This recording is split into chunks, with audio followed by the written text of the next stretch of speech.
యమ్మ చదురానోడు నువ్వెట్లా పాస్ అయినావు మధు?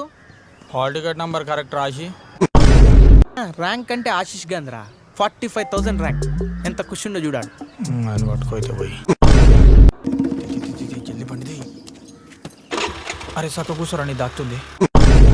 ఈ ప్లేస్ మాది, లేస్తే మేము కూర్చుంటాం. ఈ బెంచ్ మీద నీ నేమ్ రాసి ఉందా? నువ్వు చెప్పు, ఈ బెంచ్ మీద నీ నేమ్ రాసి ఉందా? అంజలి నా పేరు. లేస్తారా?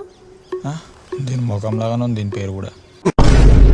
చల్లబట్టవా నడు. నెక్స్ట్ టైం నుంచి అన్ని బెంచ్ల పైన మన పేర్లు రాయాలరా. వచ్చిండ్రా కింకోబ్రా. ఏం మెరుస్తుండ్రా ఎండకీడు. మీకు ఎంసెట్లో ర్యాంక్ రావాలంటే వాళ్ళిద్దరికి దూరంగా ఉండండి. వీడు చీకట్లా కనబడాడు బుల్లిగాడు.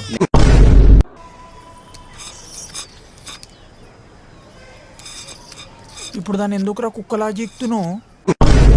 అయినా ఇంజనీరింగ్కి లాంగ్ టర్మా? ఎవరైనా బైపీసీకి చేస్తారు కానీ మీరేంది? మీ బైపీసీ వాళ్ళు ఎన్నిసార్లు ఫెయిల్ అయినా లాంగ్ టర్మ్ చేయొచ్చు, మేము చేస్తే తప్పేంది? ఇవే చిన్న చూపులు వద్దు.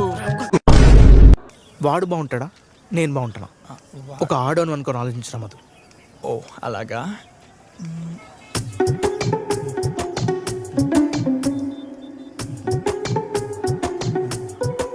వాడే బాగుంటాడు. రే నువ్వు స్కూటీ తీసుకొని పోయి మారేట్పల్లి వెళ్తున్నా అని చెప్పి ఆయన ఎక్కించుకోపోరా. బొక్క అంత పెట్రోల్ లేదు బండ్లా. ఆమె పేరు కూడా చూద్దాం. స్పెల్లింగ్ తెలియదు. స్పెల్లింగ్ వెళ్ళవుతాం. నీకు తెలుసా? నాకు కూడా తెలియదు. ఏదో ఒకటి చెప్పండి రా. ఏం చేస్తే వెంటనే రిప్లై వస్తారా ఆమె అటెన్షన్ గ్రాప్ చేయడానికి? Please reply please reply please reply అని పెట్టరా.